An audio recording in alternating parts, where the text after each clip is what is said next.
They didn't just run, they ran with a rifle. Moments after Nigerian troops stormed a criminal hideout hidden deep within Plateau State, 4 suspects were taken into custody. Weapons were recovered. A kidnapping network was disrupted. But 2 men slipped away. Not empty-handed, not afraid, not unarmed. They disappeared into the bush carrying an AK47. And that single detail changes everything. Because in Nigeria's ongoing security struggle, the most dangerous outcome is not when criminals are arrested. It is when even one armed suspect escapes, free to regroup, rearm, and return. Tonight, we're breaking down what really happened during the Plateau raid, why it matters far beyond one village, and what this incident reveals about the unfinished fight against kidnapping and banditry. This is not just a report. This is a warning. Before we go deeper, subscribe to Naija Media Connect, like this video, and turn on notifications. It helps this story reach more Nigerians who deserve security news without fear, fluff, or sugarcoating.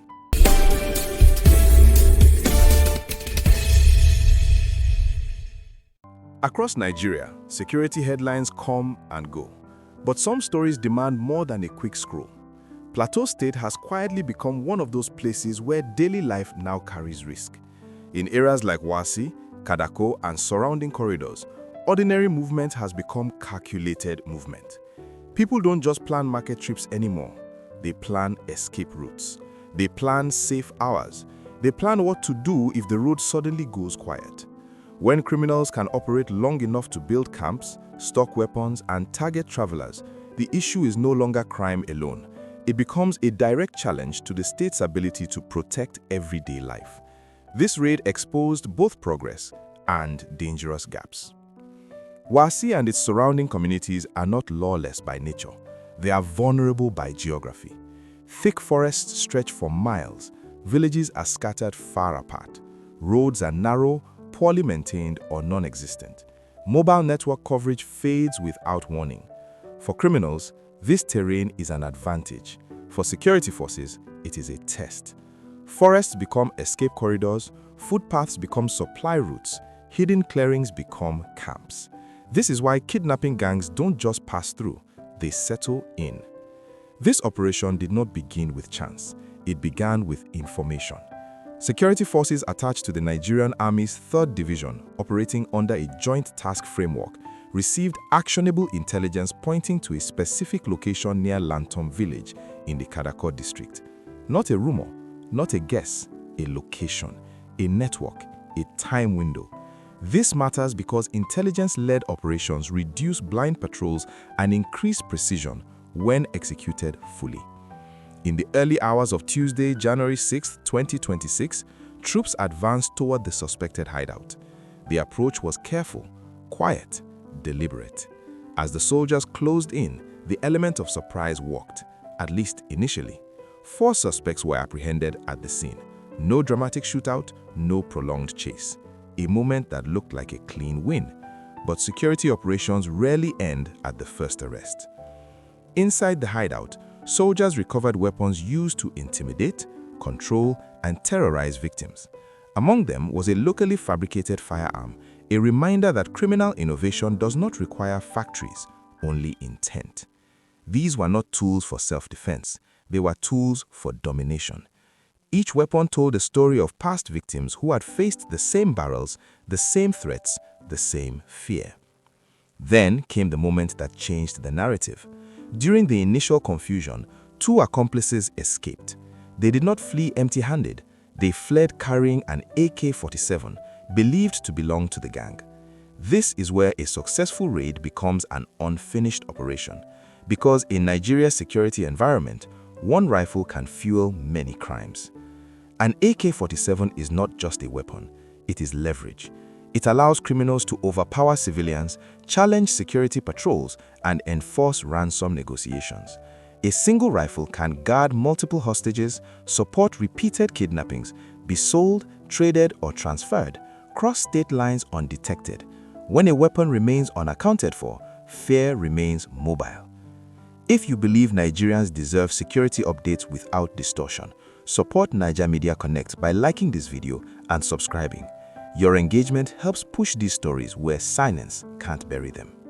After the arrests, investigators reported that the detained suspects offered to cooperate. They claimed to know the location of an additional weapons cache hidden outside Kadako. On paper, this looked promising. Recover the remaining arms, dismantle the network, close the chapter. But criminal cooperation is rarely simple.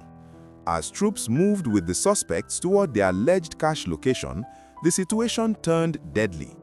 According to official accounts, the suspects attempted to seize a soldier's weapon in a desperate bid to escape.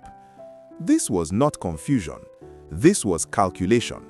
A split second separated control from chaos. The soldiers responded immediately. The suspects were neutralized on the spot. This was not punishment. It was survival. In active operations, hesitation can hand criminals a second weapon and a second chance. With 2 armed suspects still at large, follow-up operations became critical. This includes tracking forest movement, monitoring escape routes, increasing patrols near boundary areas, preventing weapon transfer. The longer fugitives remain free, the greater the risk. This raid proved one thing clearly: intelligence works. But intelligence alone cannot replace sustained presence. Criminals retreat, security forces redeploy, and the cycle risks repeating. Temporary disruption is not the same as permanent safety. Kidnapping gangs do not operate as isolated individuals. They rely on informants, logistics handlers, ransom negotiators, arms suppliers. When even 2 members escape, the network breathes again. The attempt to disarm a soldier reveals something deeper: confidence. Confidence built on past escapes, on slow justice, on weak follow-through. Arrests without convictions do not deter crime, they delay it. Most intelligence comes from locals, but cooperation depends on protection. If communities speak up and criminals return later, silence becomes survival. Security must protect informants, not just pursue suspects. Immediate priorities: recover the missing AK47, apprehend fleeing suspects. Long-term priorities: permanent security presence, better access roads, faster response systems. Without these, raids remain temporary victories. Plateau is not alone. From the northwest to the north-central, similar stories repeat. Camps destroyed, suspects escape, weapons remain missing. Lessons unlearned become repeated tragedies. For consistent, fact-driven security coverage, subscribe to Naija Media Connect, share this video, and turn on notifications. It helps bring these stories into the national conversation, where pressure leads to action. This raid showed courage, it showed capability, but it also exposed unfinished business. Will the missing rifle be recovered? Will the fugitives be captured? Will communities finally feel safe? Until then, this story isn't over. Because in Nigeria, security doesn't end with a raid. It ends when people can travel, farm, and live without fear.